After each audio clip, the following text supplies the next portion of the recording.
Kurapika is being plagued by a mysterious assassin lurking in his midst. He is quite literally in a real-life game of Among Us. So can we deduce the imposter? Who is Silent Majority? So let's quickly set the stage. Silent Majority is a nin ability, and that's what you're looking at here. And the user of this nin ability is still a mystery, but they have been assassinating people within Kurapika's camp for a while now, and most recently have been doing it during his special nin classes. So how does this ability work? Well, let's talk about what we know. And first and foremost, only two people can see this thing: the person that created it and the person that it's currently possessing. So even if you're a nin user, you'll have no idea that this thing is in the room with you unless it's possessing you. But just because it's possessing you does not mean you are the target for the assassination, at least not necessarily, because the primary role of this doll is to serve as a distraction. And that's because the real threat of this ability comes in the form of these creepy looking snakes that will literally drain you of all of your blood in a matter of seconds. One snake can drain someone's blood in 44 seconds, but there are 4 snakes in total. So if all 4 attack the same person, they can take somebody out in 11 seconds time. We also know that if Silent Majority gets deactivated before the snakes get a chance to kill somebody, the curse will rebound onto the user themselves. And finally, we know that Silent Majority has a range thanks to this line here, where they say, "Unfortunately, he wasn't one of the 10 within my range," which also helps to inform the name of this ability. They were 11, Silent Majority, because there are 10 people that it can attack, plus Silent Majority itself, making 11. And the name of this ability is also a direct reference to They Were 11, which is a manga by Moto Hagio about 10 astronauts sent on a very important mission only to arrive and realize that there are 11 of them there. So one person does not belong. And this entire story is about figuring out who that imposter is. So obviously the reference runs deeper than just the name itself, because that is the very same position Kurapika finds himself in. And I think this manga is the biggest clue to figuring out who this might be, but more on that later. First and foremost, the cardinal rule when it comes to murder mysteries is that we, the readers, need to have equal opportunity to the detective, or Kurapika in this case, in figuring out who did this. Which means that it's not going to be somebody completely out of left field. It's not going to be a character on tier 5 that we've never been introduced to that's just revealed to be Silent Majority, because that would be extremely uninteresting and unsatisfying as a reader, right? Which means it's going to be a character that we know is attached to this, and likely one that's been there since the beginning of this entire saga. So for that reason, I think our killer is somebody on this page right now. It's either somebody that was already in Kurapika and Queen Oito's entourage before all of this started, or it's somebody that attended one of Kurapika's nin classes, or it was one of the guards that was in Kurapika's room before the nin classes started. Everyone I just mentioned was present when this moment happened. This panel that sets the stage for the murder mystery and the fact that there is an imposter among them. And again, it's a direct allusion to They Were 11, which was the story about astronauts who are trying to figure out the imposter among them. So the imposter needs to be among them in this scene.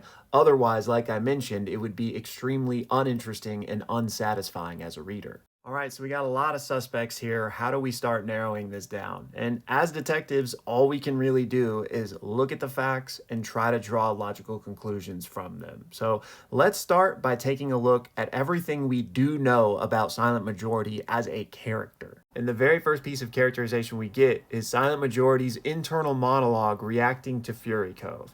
If you recall, Fury Cove was basically sizing everyone up before the nin classes and figured out that there are 4 nin users already here. And so he's talking about, I wonder if they're on a secret mission. Are they going to try to remain hidden? Well, regardless of whatever they do, I'm ready for them at any moment. And Silent Majority is basically sizing him up, calling him a chump, saying like, yeah, I bet you're ready. I can tell from the obvious aura without even looking at your face. But you know what? As you wish, let's do this. And that's when Silent Majority activates for the first time. So to me, I'm reading some disdain, or at least some dislike, for Fury Cove. And then the next interesting development we get is when Silent Majority is analyzing the situation and they say, so far everything is as we expected. And that we is really important because it tells us Silent Majority is working with, if not for, someone else. This isn't some random rogue agent that's just, up to their own machinations. This is somebody that is a piece in a larger plan. Now, whether that means they're working with a prince, a queen, or someone else, we don't know yet, but they are working with someone else. Next, when we saw Silent Majority attack for the first time, the person they possessed with the marionette doll to serve as a distraction was Lowberry, which is this character right here. She is one of Prince Cacho's maids and was sent to attend the Nin class. And what's interesting about this is that whoever Silent Majority is knows Lowberry's name, which we can talk more later about maybe what that tells us, but at the very least, I think it's interesting because certainly not everyone in that room would know the names of all of the maids. Now, while Lowberry was the one possessed by the doll, Barragan was the one actually attacked by Silent Majority. And what do we know about him? Well, he's a royal guard in the service of 13th Prince Miriam that was sent to attend these Nin classes by the 7th Queen Savanti, aka Miriam's mother. Now, where things get a bit more interesting is with the second victim because it may provide us some more insight into Silent Majority's motivations. Now, if you recall, the second victim was Muhan, and Muhan is one of 4th Prince Saradnik's royal guards, which also means he would technically work for the first queen, Unma. And his body was discovered in the bathroom on the second day of the Nin classes, and it was drained of all of its blood just like Barragan's was. But because they just discovered this one in the bathroom, we actually didn't get to see this one occur, which means we don't know who the marionette doll possessed for this version of Silent Majority. But what makes this interesting is what happened on day 1 with Muhan, and he got into a little fight with Kurapika. And after that happened, Silent Majority says, okay, there's an idiot here that was even beyond my expectations. Everyone's attention is directed at him. But unfortunately, he's not one of the 10 within my range.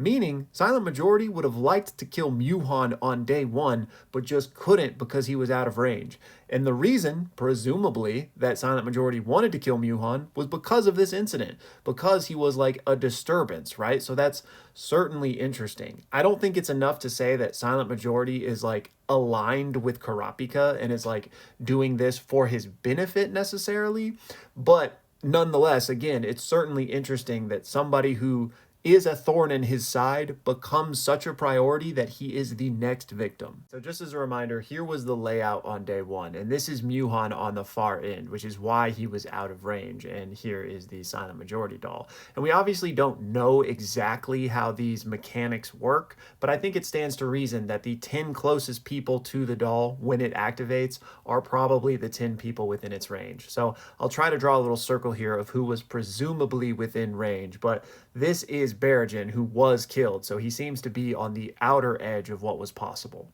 So what else can we deduce from these first 2 victims? Well, remember that Silent Majority is working with someone else, and we know that Barragan worked for 13th Prince Miriam and 7th Prince Savanti, and Muhan worked for 4th Prince Saradnik and 1st Queen Unma. So it stands to reason that whoever Silent Majority is working for is likely not any of those parties because she just took out their pieces. Now, while there haven't been any other victims during the Nin classes, there have been 5 other victims of Silent Majority. They just came before the Nin classes started. If you recall, 5 guards mysteriously died like right at the start of the Black Whale journey. And all of these guards worked with Kurapika. They all served under Queen Oito and Prince Wobble. We just didn't know what happened to them until now, because now we can look back and see that they clearly were taken out by having all of their blood drained, and they even have holes on their body that represent the bite marks of the snakes. So all 5 of these guards were also taken out by Silent Majority. So after that massacre, these are the only people left on Queen Oito's detail. We have 4 of her maids and 5 of her guards, 6 if you count Kurapika. So we have Curtin, Bill, and Sayerd, the 3 colored hair guards, and they all are hunters from the Hunters Association. So they were all hired just like Kurapika was. And then we have these 2 unnamed guards who are royal military secondary guards, meaning they're guards that were stationed by other queens. Which also means that all 5 of these guys that Silent Majority took out were also royal guards stationed by other queens. And just in case you don't remember what I mean when I say stationed by another queen, it's just how the hierarchy of power works in the Kakin system. The lower ranked queen you are, the less power you have. And Oito is the lowest ranked queen, which means she has no guards of her own. All of the royal guards that have been assigned to her are actually from other queens and are loyal to those other queens. So of the 7 royal guards assigned to Queen Oito, 5 of them were taken out and 2 of them were spared. So what queens did these 5 work for and what queens did those 2 work for? Because that could tell us a lot about Silent Majority's motivations and connections, right?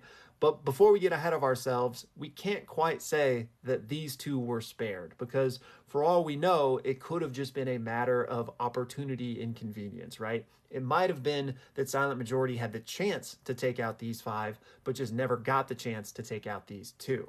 But even beyond that, Togashi has been really cheeky here because we basically don't know anything about any of these guards. We don't know any of their names except for this one, and we don't know any of the queens they worked for except for this one. So this is Woody, and he worked for the 5th Queen Swinko Swinko, who is the mother to 8th Prince Saleh Saleh.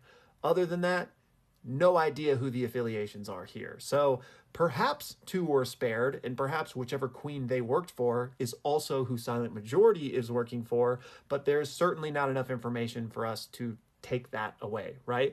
What we could take away from this, though, is that the fact that so many of these guards were killed at all. So that could point to Silent Majority not working for any of the queens, and Silent Majority might have been deliberately trying to take out all of these traitorous guards. Now, I don't think we can go as far as to say that that means Silent Majority is like on Queen Oito's side and like that's even who she's working for. Maybe. We'll talk more about that in a bit. But at the very least, you got to admit it's pretty convenient that just all of the guards who happen to have their loyalties lie elsewhere were quickly taken out, whilst the Hunter Association guards, the ones that probably are the most loyal to Oito, Kurapika being among them, were the ones that were spared. Now, obviously, hunters have nin and aren't going to be easy fodder for somebody like Silent Majority, but still. And just so we're all on the same page here, how did Oito's entourage go from this size down to this size by the time the nin classes started? Well, if you recall, almost immediately after this moment, all of the nin beasts start pouring into the room. And Mimose's nin beast, the little blue guy, actually infects Sayerd, one of the hunter guards. And it basically forces him to go on a murderous rampage. And he takes out both of the other 2 royal guards and Curtin, the hunter guard. So after that, Sayerd gets arrested, so he gets taken away too, and 2 of the 4 maids quit, which leaves us down with these right here. But then also, this maid, whose name is Sandra, is quickly taken out after this because First Prince Benjamin's guard comes through and takes her out in an attempt to assassinate Wobble. Now, I know you might be thinking, if our original suspect list was based upon who was in the room during the nin class when we were introduced to Silent Majority, shouldn't we now adjust that list since we know that there were earlier Silent Majority attacks? Wouldn't it have to be somebody in this photo that was there for both attacks? And no, not necessarily. Because as you can see here, when Woody's body is discovered, one of the first set of victims, one of the other guards says, okay, well, that means our suspect has to be somebody in this area. It has to be someone who had access to Oito in Wobble's room. And Kurapika says, no, not necessarily, because it could have been a nin attack. And again, this was before Kurapika knew what Silent Majority even was. But even back then, he realized that nin can do crazy stuff. So it doesn't necessarily have to be somebody in the room. And before anybody calls me a hypocrite, I know our entire list of suspects was based on who was in the room during this moment, but that was from a literary standpoint. Again, you don't introduce this entire concept of figuring out who this murderer is only to not have them present, right? That would defeat the entire purpose and would be uninteresting, like I said. But that's not to say that the Silent Majority person can't take somebody out from another room, because like we know, they possess somebody with this doll, and then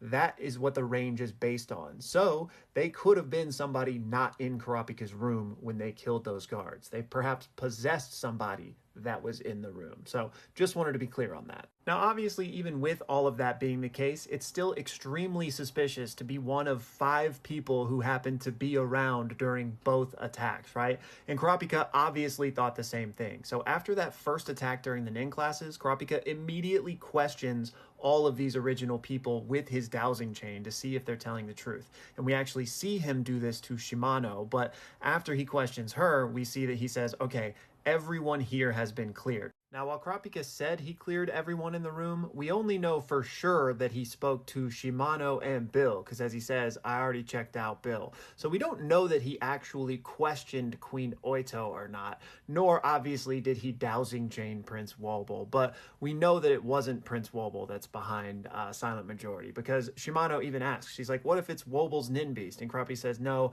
it can't be based on the information we know, because we know that normal non-Nin users cannot see the Nin Beasts, and yet everyone could see the Nin Snakes created by Silent Majority. So since we don't know for sure whether Queen Oito was questioned with dowsing chain, can we necessarily clear her as a suspect? Especially considering there is a line of logic you can follow that shows the Silent Majority killings benefiting her, right? We've got all of the royal guards that were loyal to other queens getting taken out, plus we have Muhan, who was disruptive to the Nin class, and Kurapika getting taken out, all of which are arguably beneficial for Oito, right? But in my opinion, it doesn't check out for Oito to be Silent Majority, because from everything we've seen from her, it just doesn't compute for me. One, she seemingly really did not know Nin, because Kurapika activated her with Stealth Dolphin. Now, it's possible she is just like a masterful user of Zetsu and was able to trick Kurapika in that way, but I doubt it. And then on top of that, just her character and her personality does not seem to fit with somebody who is a secret assassin, right? Because we see Oito, who is amidst this horrific succession war, right, have this moment where she sees Prince Momose getting strangled through the beetle that she's using, and she screams, right? And she doesn't stand for it. She wants somebody to immediately go check out that situation, even when Kurapika is like, hey, stop saying stuff, we can't have them find out that you've been using a surveillance Nin ability. But she doesn't care. She's like, no, I had a dream, like, please go check. So that empathy, that compassion does not equate to me to also be Silent Majority, who is out here killing all of these people. So I don't think it's her, but all that being said, it could still very well be somebody who is trying to benefit her, whether or not she knows that. Next, let's move on to some of our other suspects, and I think Fury Cove is a great place to start, because we know that he is a Nin user, and ultimately we are looking for a secret Nin user amongst this group of people, right? But we can pretty safely rule out Fury Cove himself. One, because of that moment I alluded to earlier in the video where Silent Majority felt like disdain toward Fury Cove, so clearly that's not themselves. But even beyond that, Fury Cove is one of the few people we are privy to their internal monologue, so we know his true thoughts, and he himself is trying to deduce who the assassin is, so it's clearly not him. But beyond that, he is astute at determining who other Nin users are, and one of the first things he reveals to us is that there are 4 people in this Nin class that are hiding the fact that they know Nin. So let's talk about who those 4 are. So the first one is Lowberry, the maid, and I don't think she was actually a secret Nin user. I think she just pinged for Fury Cove because she was the puppet for Silent Majority during that first attack on Barragin. So I think that kind of forcibly awakened her, the same way we saw Stealth Dolphin awaken people when Kurapika used that on non-Nin users. Now, maybe she was a secret Nin user on top of that, but I highly doubt it, and either way, she's not Silent Majority, because she gets arrested after that whole incident with Barragin, and then we know Silent Majority killings to happen after that, because we find Muhan in the bathroom, so it's not her. The next 2 Fury Cove notices are the guards that 9th Prince Hulkenberg sent to attend the Nin classes, Yuharai and Shijul.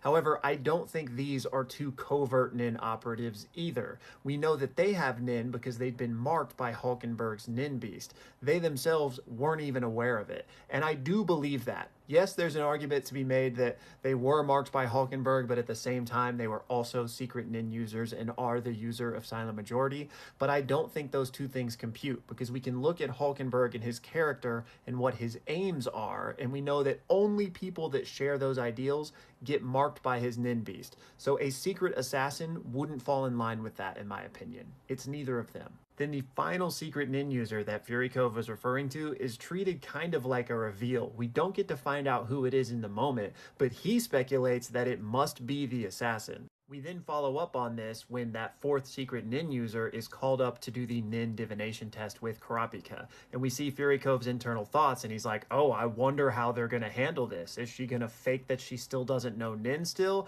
In my opinion, she should just take this chance and assassinate Wobble. It is then revealed that this fourth secret nin user is Longhee, as she is the one that gets up to go take the nin divination test. However, behind closed doors, she admits this to Kurapika. She tells him that she already knew nin, and even goes on to fully explain how her nin ability works, because it is a contract ability. Because her aim here is to create an alliance between Kurapika, Oito, and Wobble, and fifth prince to Beppa. Beyond that, pun not intended, she is also a secret child of Beyond Netero. So she also wants to make an agreement with Kurapika to help her find out who Beyond's secret prince child is, which he agrees to. So Longhee is clearly not silent majority. So this creates an interesting situation, because we know that Fury Cove is adept at determining who can and can't use nin, and yet we know that Silent Majority isn't any of the secret nin users that he pinged. So that means one of two things, right? Either there's somebody so skilled at hiding themselves that even he couldn't pick up on it, or he wasn't considering everyone in the room when he made that deduction. And we know that the second part is at least true, because one, Bellorante is a nin user, but Fury Cove does call this out. He's just not a secret nin user. It's why he raises his hand, right? But even beyond that, we know that there are other nin users outside of the nin class that he didn't consider. For example, Bobby Mina. Bobby Mina is a nin user, and we know that Fury Cove knows this because both of them are part of Benjamin's army. So clearly Fury Cove just wasn't including him when he was talking about the other nin users in the room. And that just makes sense, right? Because he was only talking about people in the nin class. Because if you showed up to learn nin in the nin class, but you already know nin, then you're being deceitful, right? So that's why he only singled out those 4 people. And it's possible that the silent majority user may just be somebody else in the room that wasn't there for the nin class. But could it be Bobby Mina? While we're here talking about it, no, I don't think so. First and foremost, he is part of Prince Benjamin's, retinue, as it were, and I already mentioned the disdain that Silent Majority had for Fury Cove. Now, that could be singularly directed at Fury Cove, and maybe Bobby Mina hates Fury Cove too. He has been a little cold to him at points, but even beyond that, I think it's more than likely Silent Majority doesn't work for First Prince Benjamin. But we know that Bobby Mina's nin ability has a counteractive style, thanks to this line from Third Prince Zhonglei. And clearly, Silent Majority is not a counteractive type of ability. It is very much an active ability, so it's not him. And let's just go ahead and talk about the remaining 3 people in the room that aren't there for the nin classes. And it's 3 guards that were sent there by Zhonglei. This happened after Oito's guards were massacred the first time by Silent Majority, and Kurapika and Zhonglei started their little alliance for the first time. Zhonglei said, let me send you some of my guards to get you back in stock after what happened to yours. Now, it wasn't fully an act of kindness from him, because now he has his own spies in Kurapika's camp. But still, that's why these 3 were sent. And specifically, Sakata and Hashito, which are these 2, were sent by Zhonglei. But then Slaka was also sent, not because of Zhonglei, but because of First Queen Unma. If you recall, when I explained the hierarchy of power in the Kakin royal system earlier, if you are a higher ranked queen, you can set a guard with the lower ranked queens. So even though he's one of Zhonglei's guards, he's actually truly loyal to Unma, and basically inserted himself in this mission at Unma's behest. So could any of these 3 be Silent Majority? Well, let's first talk about Sakata and Hashito, since they are actually Zhonglei's guards that he assigned, whereas Slaka was assigned by Unma, right? So for these 2, I don't think they know nin, because we knew that Zhonglei didn't know about the existence of nin. So since he didn't know about it, his guards presumably didn't either, or else why didn't they tell him, right? And on top of that, we also know that when Zhonglei found out about when Queen Oito's guards all got killed, he was surprised by by it. He was like, whoa, that happened. And if he was the one behind Silent Majority, this wouldn't be a surprise to him because he would have planned it, right? On top of that, we also know that Sakata has an internal monologue where he talks about wanting to have his power awakened. So if he was already a nin user, that would make no sense. Now, there's no such line with Hashito, but I think it's more than likely he too didn't know about nin. Now, Slaka, on the other hand, is a different story. Because he was stationed by First Queen Unma, he might know nin and just have deliberately kept that from Zhang So I think it's possible that he could be Silent Majority. Next, let's talk about our suspects that are there for the nin class, starting with Prince Meriam's representatives, Barragan and Bellorante. And obviously, it's not Barragan. We already talked about him. He was one of the victims of Silent Majority. But what about Bellorante, right? I think he is a compelling suspect, mostly because he is a hunter, which means he knows nin, right? So he might be the user of Silent Majority. But if so, what would his motives be? What would that look like, right? Well, perhaps he was hired by the 7th Queen Savanti as a hunter to use nin to help protect her son. But for all intents and purposes, it appears as if Savanti wasn't aware of the existence of nin before any of this. So it doesn't really make sense for her to have hired Bellorante for that purpose. Also, since Barragan is a victim, it doesn't make sense that Savanti would have ordered Bellorante to do this, because why would she have had him take out one of his other guards, right? So maybe it's Bellorante, but he's not working for the queen and is instead working for somebody else. And that could be likely because we know a lot of the hunters that were hired on for this expedition were done so by Periston and Beyond Netero. So could Bellorante be working for Beyond, and for whatever reason, Beyond wants these assassinations to happen? We don't really know what Beyond's full plan is, so that's certainly possible. Next, we've got the 4 maids that were sent to the class, 2 from Prince Fugetsu and 2 from Prince Kacho. Let's first take a look at Fugetsu's. As you can see here, we get their internal thoughts where both of them are wondering, why are we here? And I think we can trust that because it is internal monologue. If Togashi used that to deceive us to set up a mysterious reveal, that's pretty cheap, and I don't think he would do that. So for that reason, I don't think either of them are nin users, and they are truly wondering what they're doing here in a nin class. So now let's take a look at Prince Kacho's. We too have their internal thoughts, but it's just anything to escape her. And I don't think that precludes them in the same way this does, because this is just in reference to how much of a little demon Prince Kacho is, which is what she portrays to everybody else to kind of keep them away. So even if one of them was Silent Majority, I think this would still make sense. They're just glad to be away from Prince Kacho. Now, one of them is Lowberry, whom we've already talked about. She was the one that Silent Majority possessed with the doll when Barragan was killed, and then she was arrested and taken away. So it's clearly not Lowberry. That only leaves us with Yuri as a potential suspect amongst these 4. And I think she is a viable candidate. Yes, she's pretty unassuming, which is pretty nice when it comes to, having a twist as to who it is. On top of that, she would know Lowberry's name, which if you recall, earlier in the video, we talked about how Silent Majority did know Lowberry's name. So that checks out as well. The interesting thing here would be that she would need to be an extremely skilled nin user to have hidden herself from Fury Cove. And that's certainly possible, but, who knows how probable it is. In any case, potential candidate, none of these 3. Next, we've got Mushaho, a representative of Prince Saleh Saleh and Queen Swinko Swinko. And we know that he's actually the captain of her guards. So could he be the secret nin user? And yes, I think it's certainly possible. We know that another one of Queen Swinko Swinko's guards is the one that assassinated Prince Momose. And he did that with a nin ability. So obviously Mushaho could have one as well, but we don't know that for sure. And his internal monologue tells us that the prince managed to get rid of me, but this is an important mission that can't be entrusted to others. So could that important mission be the Silent Majority killings? It could be, but I at least don't think this is a clue to that because of the way he says this first.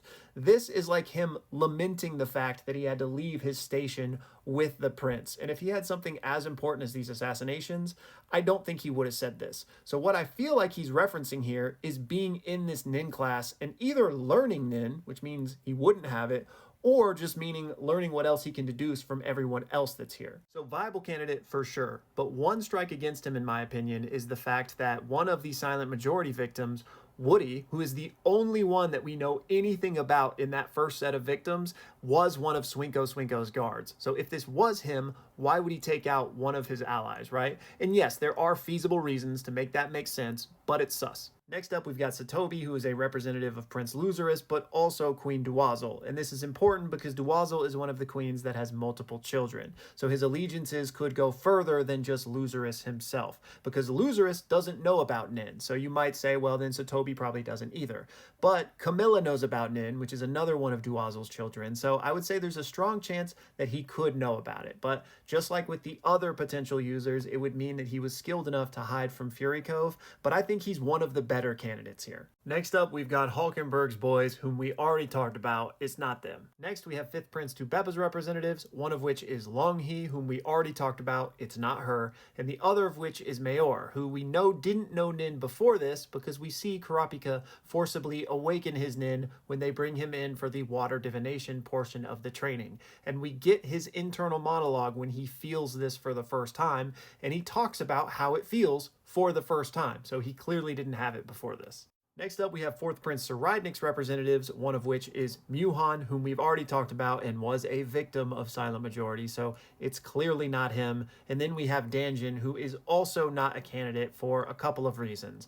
The first is because Theta and Salkov, 2 of Saraidnik's other personal guards, think themselves to be the only ones that know Nin in his entourage. So that would mean that Danjin clearly didn't either. But even on top of that, based on how Silent Majority reacts to Muhan in the first day of the Nin classes being annoyed by him, it wouldn't make sense for it to be Janjin, who would seemingly know about Muhan's personality. So it's not him either. And then our final 2 in the Nin class are Fury Cove, whom we've already talked about at length. It's not him. And 1040, one of 3rd Prince Zhonglei's guards that he sent to attend the Nin classes. And we've already talked a lot about Zhonglei and how he didn't know Nin, so I think it stands to reason that 1040 didn't either. We see him get coins from Zhonglei and seemingly be introduced to this concept at that time, so I don't think he's Silent Majority either. Good Lord, after all of that, we've managed to narrow it down to 5 primary suspects in my opinion, and they are Yuri, Satobi, Bellorante, Mushaho, and Slaka. So what other clues might there be to help us narrow this down? And let's just take a look at Silent Majority, the aesthetic of this Nin ability, right? It's very feminine presenting. It looks like it has a female haircut. It seems to be wearing more of a feminine garb here. So might that point to a female user of the Hatsu? And maybe, but not necessarily, because we know Togashi often plays with gender roles and norms in society. It's something we've talked about in many videos. A couple of quick examples are, the Zoldyx, we've got Pito, we've got Kurapika being mistaken for a female, also Kite becoming a female Chimera Ant when he's reincarnated. This is something Togashi is no stranger to, right? So just because this is feminine doesn't mean the user is feminine, but there actually is something that makes this even more interesting. And that is, thanks to the Japanese fandom, we know that when Silent Majority speaks, they use masculine pronouns. So that may point toward it being an actual male user. So can we safely mark off Yuri and decide that it's got to be one of the 4 guys remaining? And I don't think so, because another cardinal rule of a compelling murder mystery is that there has to be misdirections and twists. So what might those be? How could we even know, right? Well, I think we can get a clue because we can look at the story that Togashi is trying to tell with this entire setup. And not only that, we can peer deeper into the reference he made with the title They Were 11. So first, let's talk about the narrative themes that Togashi has been exploring in this arc. And I know that this video is already over 30 minutes long, so I promise we're not going to get long-winded here. Just very briefly, in a nutshell, he has been exploring familial bonds in a million different ways, both by blood and by not, right? And on top of that, also the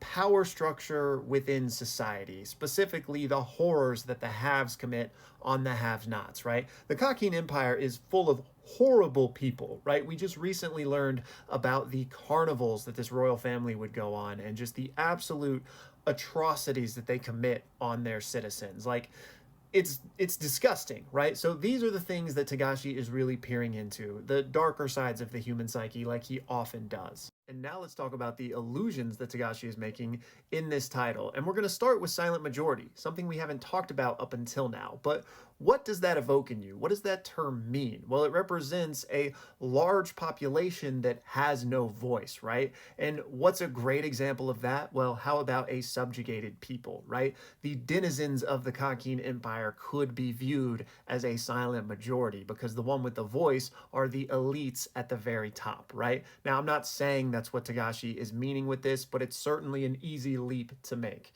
And then, of course, the They Were 11, something we already briefly talked about, which is obviously a direct homage to the fact that the people in this story had to find the imposter amongst them. And that's as far as I've seen most people connect this to what's going on in Hunter x Hunter, but I think it goes far deeper than that because let's explore one of the main characters from this story.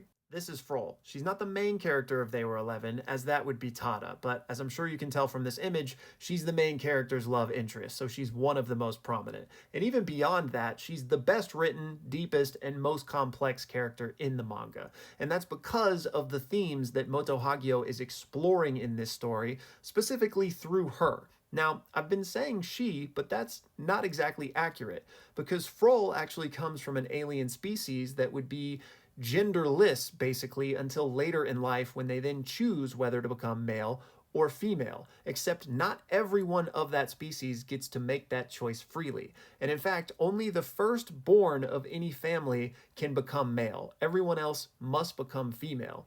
And that's because in Frol society, males are much more valued than females are. And obviously, there are far fewer males. They have more power, more influence, they take a bunch of wives. There's obviously a lot of themes being explored there that I'm sure you can piece together. And again, Moto Hagio wrote this in the 70s, I believe. So this was very progressive for the time.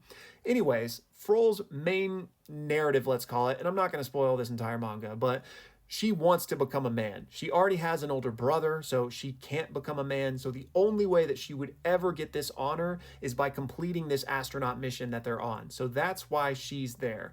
And everyone treats her terribly because she's a woman. They can't believe a woman would be on this mission. Anyway, that's obviously really interesting considering everything we've been talking about with Togashi. So piecing that all together, it becomes abundantly clear why Togashi directly referenced this, because not only are the circumstances the same in terms of finding an imposter, but both works are also exploring very similar themes: oppressive regimes, familial roles, and also gender norms within society. So with all that being the case, I don't think it's a stretch to assume that this illusion goes even deeper than the reference in the name, and perhaps the character of Silent Majority is also inspired by Frol. That's why we have this feminine presenting marionette doll that actually uses masculine pronouns. So perhaps the user of Silent Majority is a member of that silent majority, of that oppressed faction, and is a woman who laments the fact that she wasn't born with more power or influence in this society. This would also rather nicely explain the initial disdain we see from Silent Majority toward Furikov, because perhaps that's resentment toward the fact that he has the easier path in this society as a man. Also, and there may be nothing to this, but of all of the victims of Silent Majority so far, none of them have been women, but that may just be a product of the fact that there are far more men involved in this circumstance. So if all of that is what Togashi is going for, then Yuri, as our only female suspect left, would have to be Silent Majority. And I do think all of that fits rather nicely, assuming everything I've said in this video is correct, which by no means is the case. But on top of everything else we've talked about, it would also make sense for why Silent Majority knew Lowberry's name, because Yuri is her peer. They work together as maids. Also, if that narrative stuff I was talking about was true, then it would make sense for Yuri to hold those beliefs as a woman in this society, and also as somebody from a lower caste in this society, right? And also, if this is true, you could read this scene as Yuri trying to get Lowberry to freak out at the marionette because she's like, huh, what woman? Like kind of gaslighting her. Oh, I don't see anybody anywhere. Like maybe she was trying to egg her on to get this distraction going so that she could kill Barajin. But if this is Yuri, then who is the we she is referring to? Who would she be working with? And my best guess is Queen Seiko, the mother to Prince Fugetsu and Prince Kacho. Kacho, whom Yuri works for as a maid, right? I think it would check out for Seiko to also have these ideals as a woman in this society, but also as the mother to two twin daughters in this society, right? She may view her one chance to try to make a better life for them and a better society for all of them by putting one of her daughters on the throne. And maybe Yuri agrees with that mission statement, right? Now, this is a lot of conjecture. Do not get me wrong at all, but we're just placing together what the case would be if it were Yuri. And I do think this would check out. We do see that as soon as she gets investigated after Lowberry gets arrested, she's like, I'm not talking to you at all. So she is intelligent. She has her wits about her. So after all that, have we narrowed it down to who I think is the best candidate to be silent majority?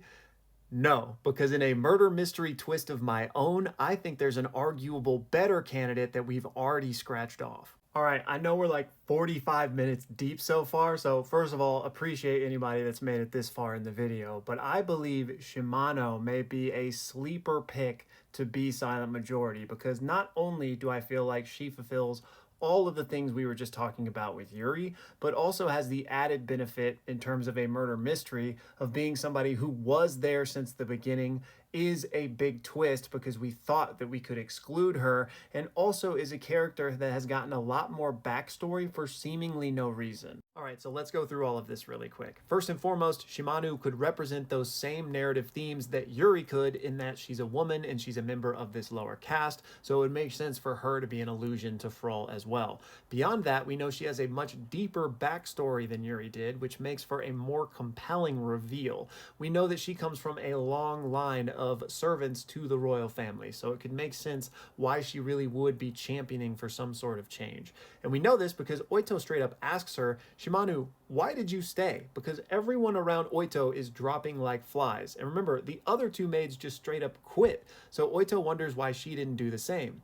And that's when Shimano tells us about her lineage and about this long history of people serving the royals and how she just wants to do that as well. Beyond that, Shimano has been given a few moments that just showcase how smart and calculated she is.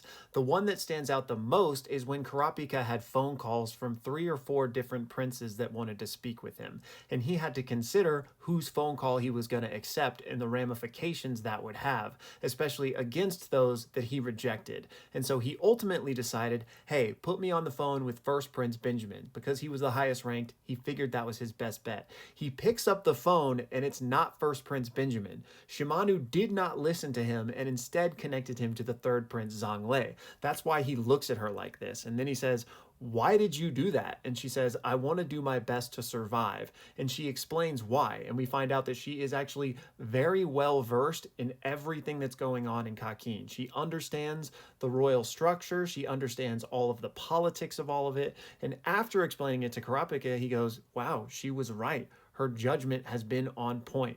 He then asks her, hey, anytime you have some advice for me, tell me. So if not for Shimano being cleared by Kurapika's dowsing chain, I honestly think she would make for the most compelling candidate for silent majority, but she was cleared by the dowsing chain. Or was she? Well, let me introduce you to the Chekhov's gun that Togashi established at the start of this arc. If you recall, Kurapika joined the Zodiacs and helped them figure out who the mole was in their group. And he did this with his dowsing chain. And Mizai-san was very impressed by this, saying like, hey, you were selling yourself short. And Kurapika's like, well, no, this thing does have its flaws. And Mizai-san's like, what are you talking about? And essentially what Kurapika says is that if someone's not aware that they're lying, maybe because their memories have been affected or they've been manipulated, or whatever the case, then the chain won't be able to detect it. Now, every good setup like that deserves a good payoff, so could Shimano be the one that tricks the dowsing chain? Well, let's just look at it, right? And again, if the person doesn't know they're lying, or maybe isn't even lying by their own standards, maybe it wouldn't react. So what did he actually ask her? First was, did you attack Barajin? And she says, Barajin, the man who died?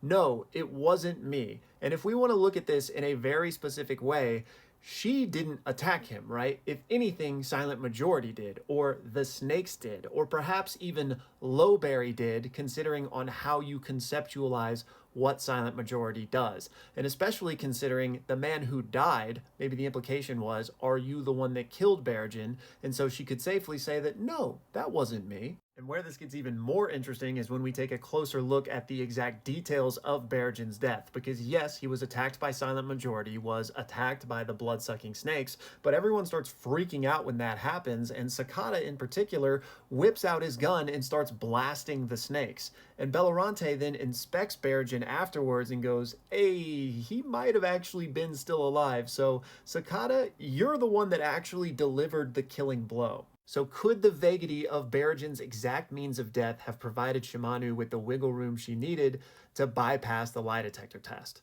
Maybe. And if you'll humor me on that one, let's take a look at the other question Kurapika asked her, which was, can you use Nin? And look how she responds to this. That's crazy. I'd never even heard of it until yesterday. So she doesn't answer. She doesn't give a yes or no. So this could also be wiggling on by. Now, granted, if she is the Silent Majority user, then is it likely that she'd never heard of Nin before? Probably not, but that's vague enough that where there could be a workaround, right? Maybe for whatever reason, she doesn't call Nin Nin. Like maybe she has another name for it, having learned it from someone else or some other school of thought, right? Beyond that, since Kurapika specifically mentioned if people's memories are gone or they've been manipulated, they could also pass the test. Maybe one of those two things has happened to her, either by herself in order to help bypass like this, or by whoever else she is working with. So granted, it's thin, it's not concrete, we can't say send it, but it's certainly interesting that you can make an argument for both of those. So if this is Shimano, then why is she doing this, right? Why has she picked the targets that she's picked, and who is she working with for what greater purpose? Because again, we know that Silent Majority said we, right? And the best guess I can come up with, assuming all of this is true, is that she might be working with Beyond Netero slash Periston. And that could be for a number of reasons, right? First, we know that Beyond has a bunch of machinations in place. He's got a lot of curse babies. He wants to take out all the princes, but one, presumably, his child, right? So he might have operatives all over the place. We know he has hunter operatives all over the place, so why not maids as well? And like we mentioned, you know, she's in a long line of people that have worked in her family for royal blood. And we know that Beyond has spent over 3 decades setting up this coup that he's setting up, right? So she could be one facet of his plan. Perhaps even Periston hired her, right? And maybe that's who she's working with directly. It could be to set the succession war in the exact way he wants to go, whatever that may be, but it could be why she killed all of the other guards that were under Oito, right? All of the other guards that were loyal to other queens. That could be to help Kurapika because they're somewhat aligned, or it could have been to weaken Oito to a point where someone else could take her out. But I would be more inclined to think that it was more aligned with helping Oito, which could mean that Oito is Beyond's daughter, or Wobble could be his daughter or his granddaughter. There's a theory out there that that Oito is actually the daughter. So if that's true, then she could be part of their squad and is there to help protect Oito, right? And like I said, I'm already getting long-winded. This video is already really long, but if it is her, the Beyond Periston connection would make the most sense to me. So this has been the absolute ramblings of a madman on the Silent Majority murder mystery, and these 6 faces right here are what I would call the prime suspects, which of course, Shimano and Yuri being what I think are the most compelling choices. But let me know y'all's thoughts down in the comments, and please do. This is one of the longest videos I've worked on, both in terms of length, but actually time I spent working on it. So I would love to hear y'all's thoughts on it, your theories on it, and all that jazz. Plus, we're in a hiatus right now, so we got time to dig in, right? I also want to give a shout out to Louise, who wanted me to talk about this. Thank you so much, man. And I apologize for the other requests that I've gotten because I've been spending so much time on this, but I will start to get to those as well very soon. But as always, y'all, thank you so much for watching.